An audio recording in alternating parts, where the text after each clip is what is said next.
हाँ, सभी भाइयों को जय श्री राधे, जय श्री कृष्णा। आज हम आप लोगों के लिए फिर से एक नई वीडियो लेकर के आए हैं। तो आज इसमें हम आप लोगों के सामने ये दिखाने जा रहे हैं कि ये आजकल जो शास्त्री आ रहे हैं ये किस तरीके के हैं, और इसमें शास्त्रियों की ही गलती नहीं है। इसमें शास्त्रियों की गलती नहीं है, इसमें हम जैसे यानी हमारे से और भी अनेक श्रोतागण हैं जिनकी भी कमी है। तो इससे पहले हम आपको बता दें कि जिस समय हमारे परम श्रद्धेय गुरुदेव माननीय आल्हा सम्राट सुरजन चैतन्य जी ने कहा था कि जिस समय बेला सती हुई थी, उन्होंने उदल ने पूछा था कि हे माता जी, हमें ये बताओ कि आगे क्या समय होने वाला है और क्या होगा। तो यही बात जिस समय पृथ्वीराज चौहान और मोहम्मद गौरी का 18वां युद्ध हो रहा था, उस समय ये जालपा देवी और वीरभद्र भगवान शंकर के पास गए हैं। तो भगवान शंकर से जब हंसे हैं उस युद्ध की हालत को सुन करके, तो माता जालपा देवी ने कहा है कि हे प्रभु, आगे क्या समय होने वाला है। तो भगवान शंकर ने कहा था हे देवी सुनो कि 1.5 साल के दरमियाने में उठ जाए राज्य हिंदुओं का क्यार, और यवन काल होगा भारत में गौ माता का हो संहार। चारों वर्ण कर्म निज त्यागें कोसें उदर करें स्वीकार, और छत्रिन हाथ छुरी ना होगी भड़ुआ बांधे निकर कटार। सती सूरमा मिले न ढूंढे तेगा धारी बने लवार, और दूषित कर्म करे जो नारी ताकों सती कहे संसार। तो यही चीज आज हकीकत में होती हुई दिखाई दे रही है। ऐसी क्या दिखाई दे रही है? तो सबसे पहले सुनो ऐसी क्या सत्य होती दिखाई दे रही है कि पहले के कथावाचक जैसे कि देवकी नंदन और ये जया किशोरी जी, अच्छा इनको भी छोड़ो, अभी फिलहाल हमारे सामने परम श्रद्धेय श्रीमान आधार चैतन्य जी महाराज, उसके बाद हमारे परम श्रद्धेय गुरुदेव जी श्रीमान आल्हा सम्राट जी सुरजन चैतन्य जी महाराज, उसके बाद परम माननीय श्रीमान ब्रजेश शास्त्री जी, उसके बाद भी कई ऐसे कथावाचक हैं जो कि हमारे आदर्श हैं। लेकिन आजकल के कैसे गाने आ रहे हैं? पपीता मजेदार यार तेरी गली में तेरी बगिया में, पपीता मजेदार यार तेरी बगिया में। अगर इस गाने में, अच्छा कुछ लोगों, एक गाना भी चला था, पहले चला था, गाना था कि जिस भजन में राम का नाम हो, जिस भजन में राम का नाम न हो उस भजन को गाना ना चाहिए।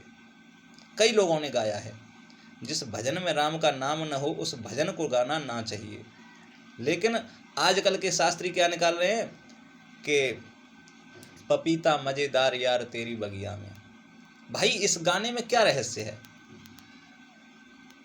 इस गाने में रहस्य क्या है? कहीं भगवान का नाम है? नहीं है।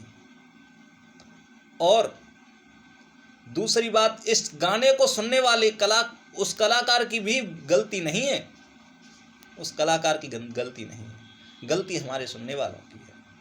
अगर यही सुनने वाले लोग कहने भैया ये क्या चीज़ है, पपीता मजेदार यार तेरी बगिया में क्या चीज़ है, इसमें क्या रहस्य निकल रहा है, बंदे ने निकाल दिया और वो कई लाखों पे पहुंच गया। लाखों आदमियों ने सुना, लेकिन किसी भी बंदे ने इस पर ये नहीं कहा कि भैया इसमें है क्या चीज़, इसमें भगवान राम का नाम कहाँ है। अरे जब तुम कोई ये अच्छी कथा नहीं सुनोगे, कोई अच्छा प्रसंग नहीं सुनोगे, तो हमें प्रेरणा कहाँ से मिलेगी? नहीं। लेकिन तुम्हें तो ये है, कुछ भी ले आओ निकाल दो और चला दो। ये हमारे जैसे लोगों की ही गलती है, सुनने वालों की गलती है। अगर सुनने वाले ही इस गाने पर ऑब्जेक्शन उठाएंगे तो ये चीज़ नहीं आएगी। दूसरी बात, ये हमारे सामने एक गाना आया था, गुल खिले गुलशन खिले और राम वन को चल दिए। जब भगवान श्री राम वन को जा रहे थे, राजा दशरथ बिलख रहे थे, उनके अवध, उनके भवन में एक तरीका का शोक छा गया था। क्या उस समय गुलशन खिल रहे थे? क्या उस समय गुल खिल रहे थे? अगर तुम्हारे घर में कोई मातम पसरा हुआ हो तो वो घर भी एक तरीके से रोने लगता है। आप उस घर की दीवारों की तरफ देखना तो वो घर भी रोने लगेगा।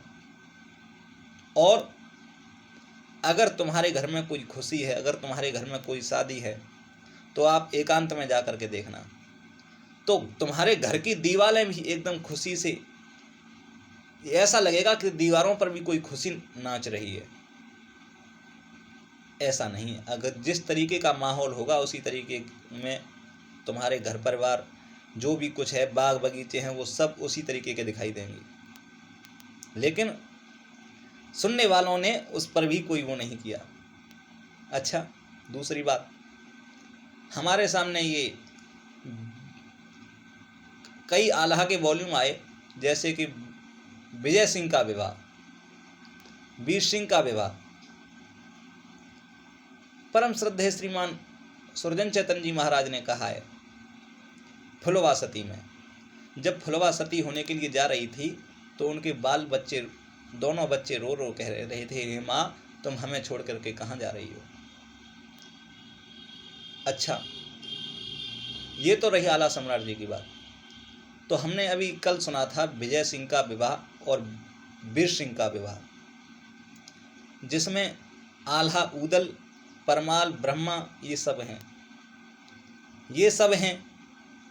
और जबकि वीर सिंह ने और विजय सिंह ने अपने विवाह में खूब लड़ाई भी लड़ी है। अगर उन्होंने लड़ाई लड़ी है तो फिर फुलवा सती में उन्होंने क्यों नहीं लड़ाई लड़ी? फुलवा सती में ये वीर सिंह और विजय सिंह ने क्यों नहीं लड़ाई लड़ी? क्या उस समय वो लड़ने लायक थे? और लड़ने लायक थे तो फिर उन्होंने लड़ाई क्यों नहीं लड़ी? और मान लिया कि अगर वो लड़ने लायक नहीं थे तो फिर ये विजय सिंह और वीर सिंह के विवाह में उन्होंने अपनी लड़ाई कैसे लड़ी? और उस समय ये आल्हा, ऊदल ये सब कहाँ से आ गए? जबकि वो बेला सती और फुलवा सती पर सारे के सारे मारे गए थे। ये चीज़ है। लेकिन जनता इसको सुन तो लेती है, लेकिन इसका कोई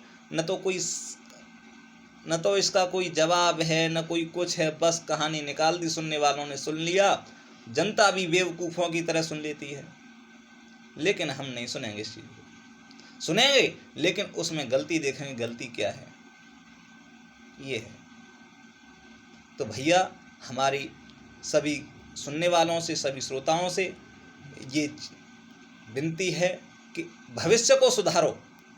शास्त्रियों से कहो कि अगर वो पपीता मज़ेदार और ये अनार पके पके ये चीज़ लेकर के आएँ तो वो अपने नाम के आगे से शास्त्री हटवाना बंद कर दें। कृपया गायक ही लिखें, शास्त्री और कथा कहना बंद कर दें। वो व्यास मंच पर न बैठें, क्योंकि वो बैठने लायक ही नहीं है। इतना ही कहूँगा। और अगर हमने उसमें कुछ गलत कहा हो तो हमारे को कमेंट के द्वारा जवाब दें। अगर मेरा कहा आपको अच्छा लगा हो तो हमारे चैनल को सब्सक्राइब कर, ज़्यादा से ज़्यादा सब्सक्राइब करें, कमेंट करें, लाइक करें, शेयर करें। धन्यवाद। जय श्री राधे, जय श्री कृष्णा।